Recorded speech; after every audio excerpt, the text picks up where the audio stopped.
Good morning, everyone. Welcome to class. Before we get started, I want to tell you a little bit about myself. I've been with Sprint now for 13 years, working primarily in the retail sector. I have experience supporting curriculums which are product, service, system, and customer service centric.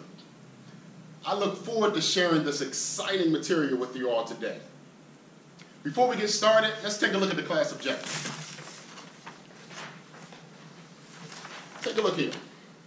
This class today focuses on the components of delivering effective probing questions.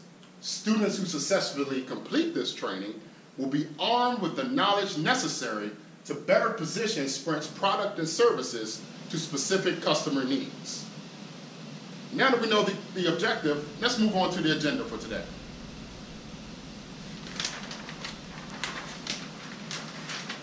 Now today we'll start off with the welcome and introductions. At that point, we'll move on to the class objective and desired outcomes from today's class. Then we'll take a deep dive into the 4 probing questions, which is the meat of the material for today. We'll have a question and answer session, and then we'll put a bow on it and wrap it up for the day, okay? How does that sound?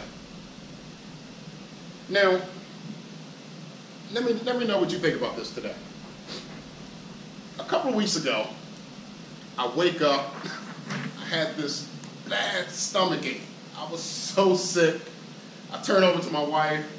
I said, honey, look, I need to go to the doctor today. I'm not feeling too well. She said, okay, go ahead and call the doctor. I called the doctor, and I said, Doc, can I come in today? He said, you know what, Jamar? Listen, I had a cancellation today. I was supposed to meet this guy and have his appendix taken out, but he canceled on me. So I'll tell you what, I already have the tools in place. The surgical staff is here ready to go. Why don't you come on in at 10 o'clock and we'll take your appendix out. Yeah, that's how I was looking also. Now, what went wrong there? What do you think? Absolutely, Johnny. He has no idea what was wrong with me today. No diagnostics, nothing. He just told me, come on in, and he'll take out my appendix. That doesn't sound right to you, do you? Now, what does that normally boil down to? Malpractice, right? He didn't see me. He didn't ask me any questions. He just assumed he knew my problems just because the last 10 people that he saw that had a stomach ache, the issue was their appendix. This is why so many doctors that come to have you come in for a visit, so they can actually prevent malpractice. Now, let me ask you this. How do us as salespeople, how do we commit malpractice? Melissa? Absolutely. We sell what we like. Or better yet, we may even sell what's on sale, which not exactly what the customer may need or want. How many times do you think us here at Sprint, we commit malpractice? Listen, we do it all the time. Customer may come in, we may be asked them 1, 2, 3 questions at most, and we think we know exactly what that customer needs and wants. We do not do a good job at diagnosing the customer situation. We only see it through our personal insight. We identify the perfect product without getting to know the customer. In the end, we took out our customer's appendix when that wasn't even the solution at all. Now look, we all do shopping. Where's your favorite place to shop, Johnny? Oh, you go to Kohl's? Me too, my wife. We go all the time to Kohl's to shop for the kids, all that good stuff. How about you, Melissa? Oh, you just recently bought a vehicle. Nice. Tell me about that experience. Okay.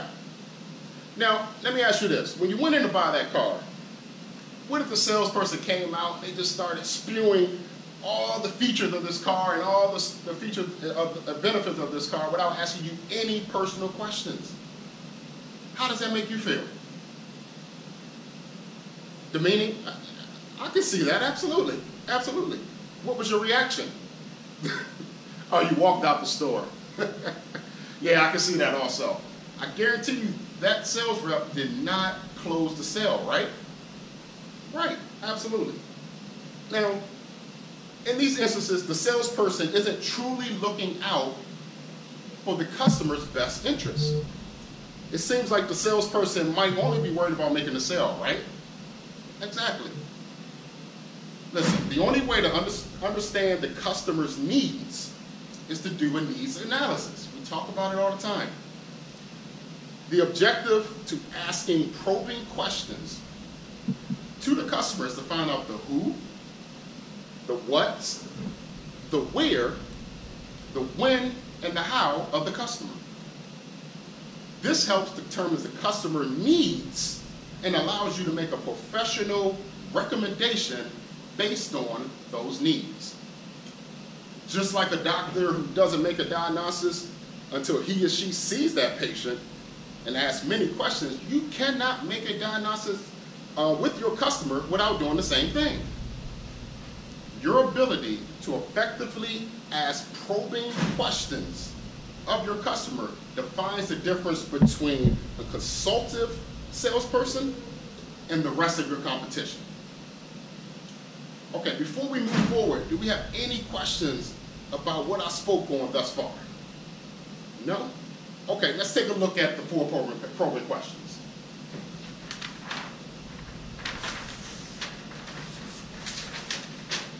All right, let's start off here. We have rapport building questions, okay?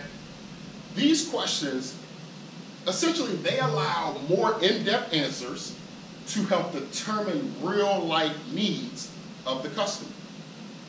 They give the customer an opportunity to actually express themselves. It's a great way to gain the customer's insight on what they're looking for. And also, it helps identify what type of personality you may be dealing with. You know, typically when I see a customer, just as an icebreaker, depending on the weather, it's cloudy out today, guys. You know, I say, hey, do you think it's going to rain today? How's the weather? They may come in with a sports team paraphernalia on, and you may say, hey, how's your favorite team doing today? Just kind of building that relationship with that customer as they enter into your store. It would definitely loosen them up to help build that relationship. Once we kind of move on from building rapport, then we could dive into fact-finding questions. Now, these questions are more specific. They help uncover factual information about the customer. They help discover the wants and the needs to match the products and the services of that customer. And it helps narrow down the type of transaction you may need to perform. Now, when we get to this part, it's a lot of different ways you can go. One way you really have to ask, you know, where do you work? That's a factual question. It helps narrow down that transaction. Where do you play? Where do you live? It helps with the network expectations. These are all factual questions in the fact-finding part of probing that customer. Now, we also have open-ended and closed-ended questions. Hey, John, let me ask you this. What is an open-ended question? Correct. It's a question that cannot be answered with a yes or a no. Okay? They're conversationally based questions. These questions seek more of a specific answer. And they usually begin with the who, what, when, where, how, or hey, tell me about it. Tell me about your prior carrier. What didn't you like about that carrier? Just asking that simple question can open up a big conversation of how you can give them an example, how Sprint can help them in their needs. And finally, we have closed-ended questions. These offer specific, short answers. They can be answered with a simple yes or no. They're used in conjunction with fact-finding questions. And they're questions to begin with do, can, will, and are. Now, at this point, it could be at the end of the sale. You could be asking, you know, do you want the SA Plus in black or gray?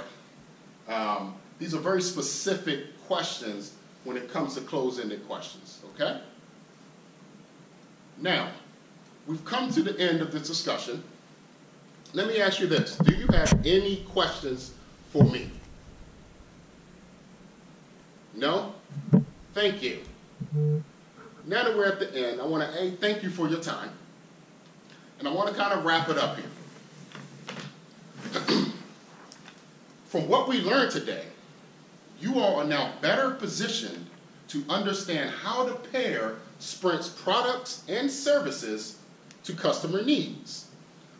Customers who feel you are vested in their best interests are more likely to trust Sprint, and it builds rapport and customer loyalty for the long term. I want to thank you for attending my course today. It was a pleasure working with you. Thank you.